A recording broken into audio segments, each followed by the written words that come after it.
Hey everyone, Temporal here, and for this session, I wanted to go ahead and cover how brawl comps can play into some of those poke-heavy comps. I believe we're mostly going to be looking at Double Bubble. There might be some Hammond in there too, but we're going to be looking at the brawl comps playing into Echo Pocketed, Mercy pocketing Echo plus Ash or Echo plus McCree, things like that, where it seems like the brawl comp should be able to be picked apart, exhausted with poke damage, outsustained from multiple angles, and one of the ways that a brawl comp can play into that, deal with that well. So we're just going to look at the one round here, the defensive round from the Direwolves into 4Giver.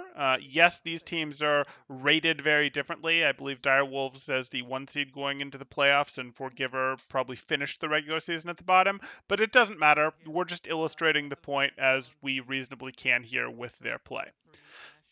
So I guess I won't ruin the surprise. This first one doesn't really matter. Obviously, what happened here is 4Giver is playing in a closed space, and that is a point we're going to be hitting a lot on in this little mini review. They're abusing a closed space. They're starting in a closed space where their heroes are much, much stronger. They've got a Mei, they've got a Rhine, they've got a Diva, Bap, Lucio. These heroes are much stronger than Echo, Ashe, and Mercy are going to be in closed spaces, so they are going to be abusing that fact constantly. Here, they start in probably the most closed of closed spaces. They get the Winston elimination, and they're willing to push out for, a good 5 seconds or so, maybe a little longer than that because they got the Winston elimination. But they still don't stay their welcome. You can see they don't want to be out in the open by spawn here. Their comp doesn't match up well in the open against 4Giver's comp, so they're wandering themselves back to someplace more secure, someplace with more closed space available to them. And this is going to be that spot. What you see here is, hey, they have this giant wall here. They have this giant wall here. The only ways that 4Giver can get at them is by from this main choke here, or by sending someone on 4Giver's left or right from Direwolf's perspective through there. And they don't really want to send anyone through this right flank because this right flank is a closed room. They remember that because they just got destroyed in there, and everyone in Dire's Wolf comp is perfectly happy to go in there and go fight anyone that gets there. And even if then people get past them, Direwolves can then come out and win the remaining fight quite easily. So they don't really want to take advantage of that, so that's effectively closed space, which means this whole area is effectively closed space, because until they can get through the choke and spread out a bit, just playing here, playing around these pillars for Direwolves, this is effectively a closed space that they can play from very safely, and that 4Giver is going to have a very bad time playing into. So this is good. We see there that it looks like Ball was coming in to try to get Jordy and get Jordy, who was weak, and Jordy pops the ice block. Maybe it was intentional that they delayed that ice block to try to stop the ball, to try to lock the ball in place, kill his momentum. That was a good move if that was the plan, but we're immediately going to see off of that play, they're going to execute something that is very standard for Brawl teams to exercise, which is, hey, we were in closed space conserving resources. Now we can push out for, we'll call it about 5 seconds and try to get work done. And during this time, we'll spend Rhine Shield, we'll spend our Mei Wall, we're happy to spend our Flash, we'll spend Matrix, we'll spend Boosters, we'll spend Mech Health. If we have to spend Lamp, so be it, and we'll spend Amp. These are all resources that can be spent to sustain them and to try to let them make a play in open space. But once some or most of these resources are gone, they have to retreat back to closed space where it's much harder to push them. And let's take a look at how they do this. So we see they pushed out. They were pushing out to try to get the ball. The ball got away. So as soon as the ball that they were willing to commit resources to go chase got away, they immediately pivot. We see that JCap understands his role here, and his role is I need to block out this Echo. This Echo could be a Pharah. It wouldn't really change the equation. Needs to block out this Echo because this is the most dangerous poke. This is where the biggest amount of pressure is going to be put on the Brawl team. Even if their Ashe had a better position from where Direwolves is playing right now, even if 4Giver's Ashe had a better position on them, the priority would generally still be for Diva to go block this out. That's her priority when they push out like this. So they weren't able to get this. Diva knows her priority is to block out this Pharah while Direwolves makes their aggressive push play, and she goes up, she spends boosters, she spends DM, she spends her health. If she gets out with a only 200 health remaining. That is perfectly fine. She will have done her job, no problem whatsoever there. And while we saw that McCree was initially focused on the ball, on the target that was called as the push target, he then, as soon as it's clear that they're not going to get ball, he pivots his eyeballs over to, with his weapon, help check the Echo here. So we now have both the Diva and the McCree understand their job is to check the Echo. The Diva can actually start their job early to check the Echo, and while the whole team is pushing that, she just uses her boosters out and away from the group to go block that. Not so much from an off angle, but out and away from the group. It tends to give her more time that she can effectively zone the Echo out if she does it that way. And then the McCree pivots over to looking at the flyer once it's clear they're not getting it. But everyone else in the comp understands. The Reinhardt, the Lucio, they understand as this is happening, they are retreating. And McCree understands this too. These guys, this Diva and this McCree, are helping cover the escape. They are not going, oh, we desperately, desperately need this Echo elimination. They don't. It's perfectly okay. They spent resources. They didn't get the ball. You see, JCap did not try very hard at all for that elimination. And everyone's already back here in the cover, in the close space where they're hard to push. So this is a little push out play. You should see Brawl teams are comfortable executing this against teams that have mobility anti-poke.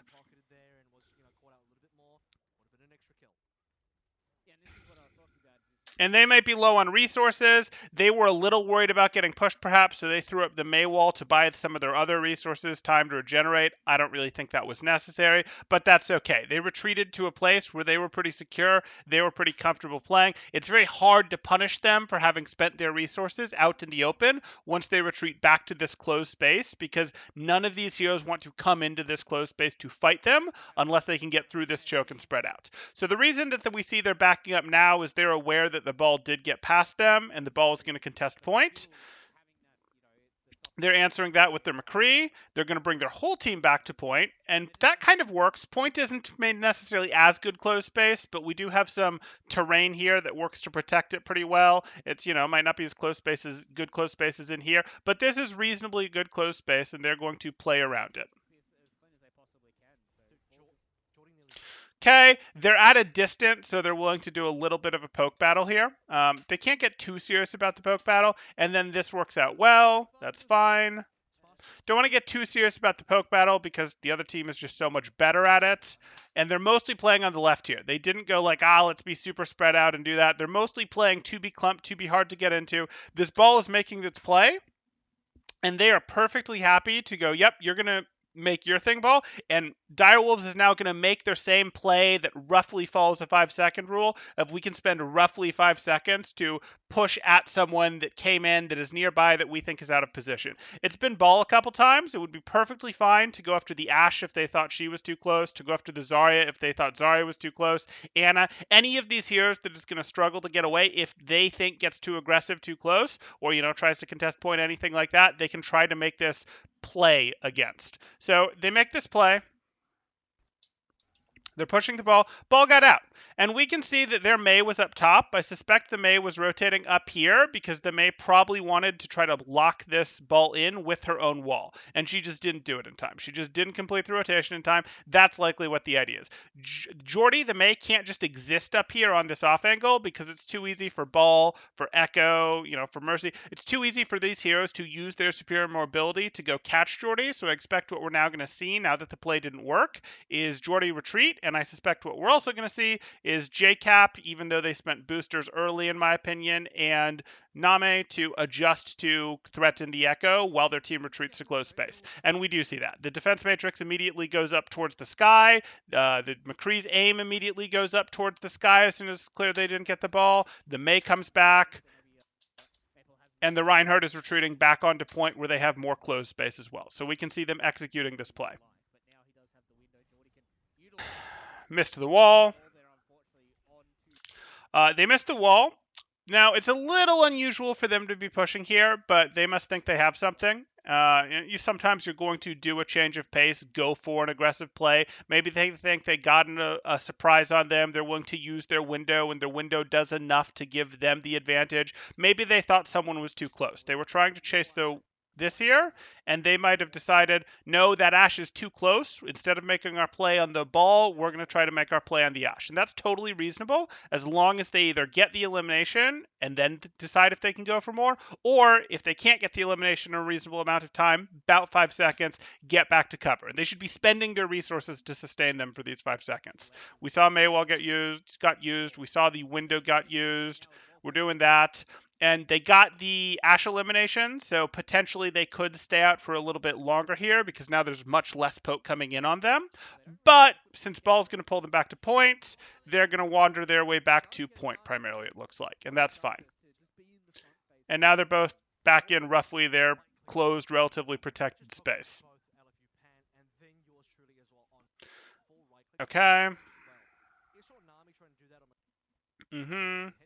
They're re-pushing back up to here.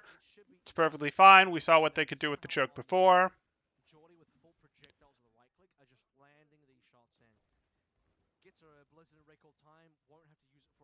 Close enough that those are potentially going to get pushed. That they're not is because they saw they were trying to push up here, but ball got past them again. So they are backing up. They are backing up to go deal with the ball. That is reasonable. Obviously, they have to make sure that the cap doesn't happen. They go push out the ball. It might seem weird that they went up to choke just to get pulled back and wait, that's going to happen every time. And now wait, Temporal, they're violating your rules, aren't they? Like, why are they not playing around the closed space? Why are they, now that 4Giver has been able to get through the choke and spread out their poke angles a little bit, maybe get something over here, maybe get an echo up here, why are they now pushing into this rather than playing around the closed space? Shouldn't they just do that? Well, there's a couple things going on. One is they can abuse things a little harder because they've got up in the fight. Two is they can still find close space. They can push from here to here, have close space, potentially push here. This isn't really close space, but over in here would be close space. Those are things that they could do, but really there's a third thing going on. And that's this May Blizzard. They left the May behind when they retreated, so they kind of went, yeah, we're doing this. We're going to push through open because we know we're going to end in closed again very quickly because the fight will happen in closed, and we had this Blizzard trap, which, that's fine. Maybe they broke some rules, but they broke some rules with a plan. Breaking rules with a plan, good on you. Okay, so now they're out here, and I'm actually going to do something to illustrate this. They get to sort of renew their count a little bit because they keep getting eliminations, even though they're spending resources, which means less pressure on them. But now they're out in open space, right? There's no denying that their Reinhardt is in open space, their Lucio is in open space, their McCree is pushing into open space. And they just kind of hung out there. They just kind of hung out in open space here. So if we look at this, here we are. Now we're pushing out. This should be the beginning of our count. 1, 2, 3, 4, 5. Didn't get anything. We should be thinking about going back. Like, yes, the Echo elimination happened a while ago. That just fell off. And now we're still looking for more. We see our McCree still looking for more. They didn't retreat back into their closed space. And as a result of that, Lucio just got eliminated up riding on the statue over there because he was just hanging out on statue rather than Direwolves retreating into closed space after their play. And now things go a bit into a mess for 4Giver. They are pretty much going to have to force another elimination. We see, because if they don't force another elimination, they will be punished for having lost their Lucio. It looks like Maple tried to do that and got the Ash, but immediately got counter-eliminated himself. So now this is just a mess, and we don't really care how it goes. I mean, we do care how it goes, but we're not really watching the making the play, resetting, etc. anymore.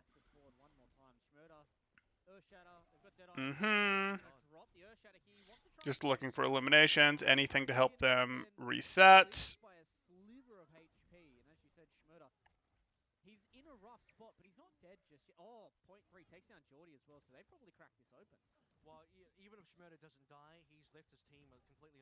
Okay.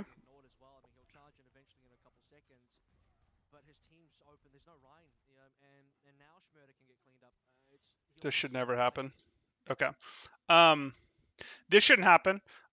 We have, first off, I don't like this. This shouldn't happen. The high noon plus window, I'm really not a fan of that. But what really shouldn't happen is this is a mobile comp that 4Giver is running. Like, it's not amazingly mobile, but it's pretty darn mobile between Monkey, Echo, Mercy. Like, it's mobile enough that there shouldn't be a situation where we see a bunch of green on the point, and we see that green surrounded by a Reinhardt, a Lucio, a McCree, a BAP. Direwolves shouldn't have more angles on 4Giver than 4Giver has on Direwolves, which is silly. And 4Giver shouldn't just be stacked on the point like this. Like this was absolutely silly, and it actually gives Direwolves a chance to maybe fight their way back into this, which just shouldn't happen here.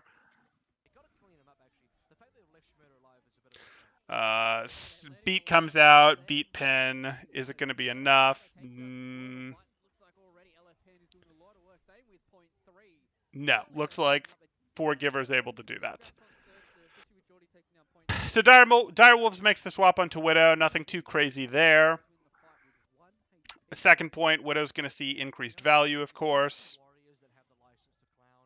It would be an interesting equation if we were to analyze second point in terms of where can Direwolves play. The closed space on second point is going to be much worse from a defender's perspective because they have to pick between, do we use the high ground, which doesn't have any closed space, or do we use under the high ground, which is closed space, over under here, which is closed space, over under there, which is closed space, or over under there, which is closed space. Which are they going to do?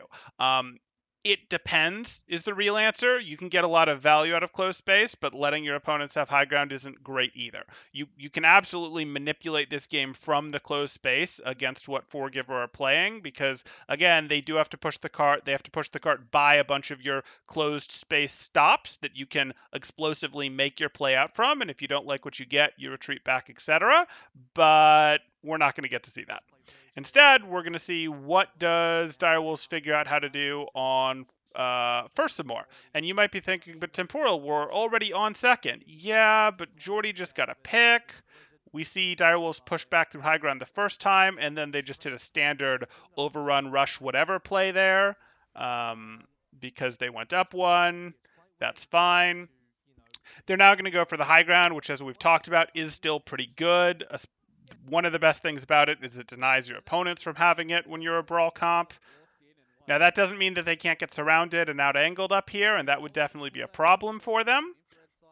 But now they're going to spend ults, they're going to do work, and they're ultimately going to force this fight back into Snaxaramus, where they're just too much stronger. They're a brawl comp fighting in closed space against a comp with Echo and an Ashe. They can't lose in here.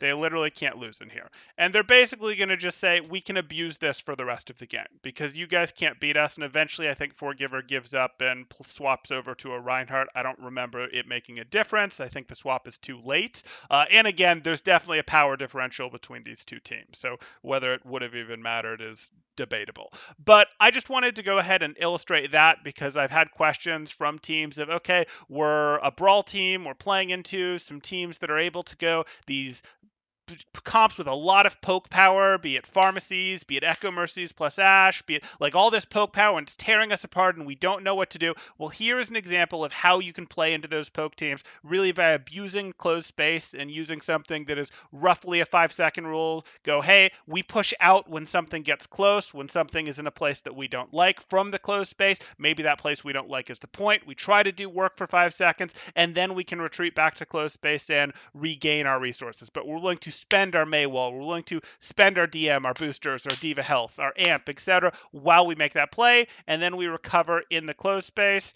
and then we can go push to try and do the same thing again. And you're not helpless while you're in the closed space. Like, I'm calling it closed space, but remember, it's not like McCree is just AFK the whole time. Like, you still have your BAP, you still have your McCree, you can still take shots back at some of these places, etc. You do have poke elements. That's a nice upgrade from goats. And you can't sustain as well just turtling on the point as you will compared to goats either.